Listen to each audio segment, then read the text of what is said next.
নমস্কার বন্ধুরা, আমি আপনাদের ছোট্ট বন্ধু আবার চলে এলাম এক নতুন ধরনের রেসিপি নিয়ে, মাটন কারি।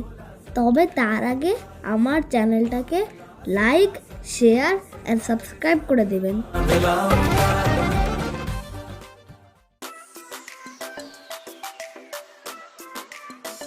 প্রথমে মাংস ভালো করে ধুয়ে নিয়ে তার মধ্যে অল্প নুন, লঙ্কার গুঁড়ো, বড় চামচের 5 চামচ টক দই আর সরষের তেল দিয়ে ভালো করে মাখিয়ে নিতে হবে। আর 1 ঘন্টার জন্য মাংসটাকে ঢাকা দিয়ে রাখতে হবে।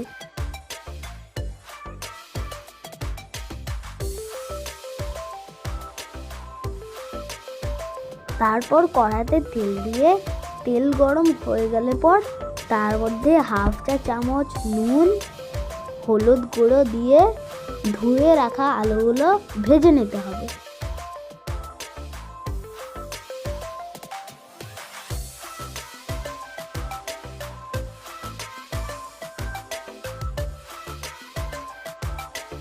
আলু ভাজা হয়ে গেলে পর ওই কড়াতেই আর অল্প তেল দিতে হবে। তেল গরম হলে পর তেলের মধ্যে 1/2 চা চামচ নুন ও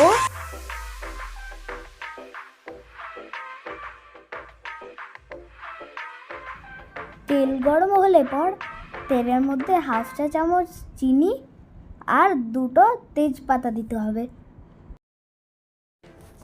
তারপর তেলে কেটে রাখা পেঁয়াজ দিয়ে ভালো করে ভেজে নিয়ে তার মধ্যে কেটে রাখা টমেটোগুলো আরও ভালো করে ভেজে নিতে হবে।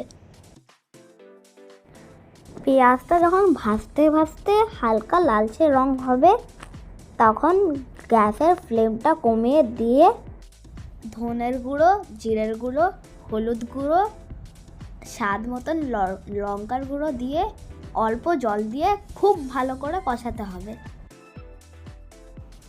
যখন মশলায় তেল ছাড়বে তখন ওই মশলায় মাংসগুলো দিয়ে দিতে হবে।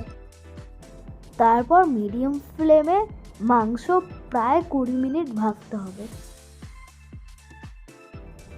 মাংসর জল টেনে গেলে যখন মাংস তেল ছাড়বে তখন বড় চামচের 2 চামচ টমেটো কেচাপ দিতে হবে। কেচাপ দিয়ে আরও 10 মিনিট ভেজে নিয়ে ভাজা আলুগুলো এর মধ্যে অ্যাড করতে হবে।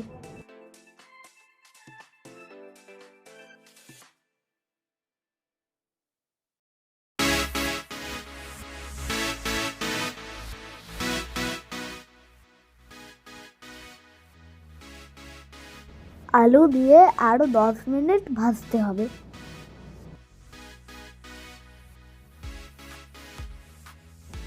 অন্যদিকে প্রেসার কুকারে 2 কাপ জল গরম করে নিতে হবে।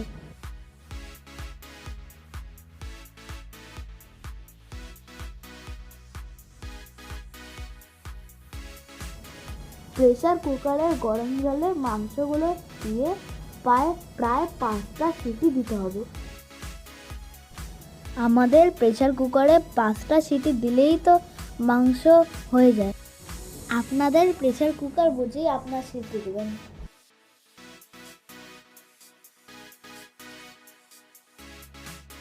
পাঁচটা সিটির পর প্রেসার কুকারের ঢাকা খুলে তার মধ্যে আলু আর গরম মশলার গুঁড়ো দিয়ে আর একটা সিটি দিলেই মাংস রেডি।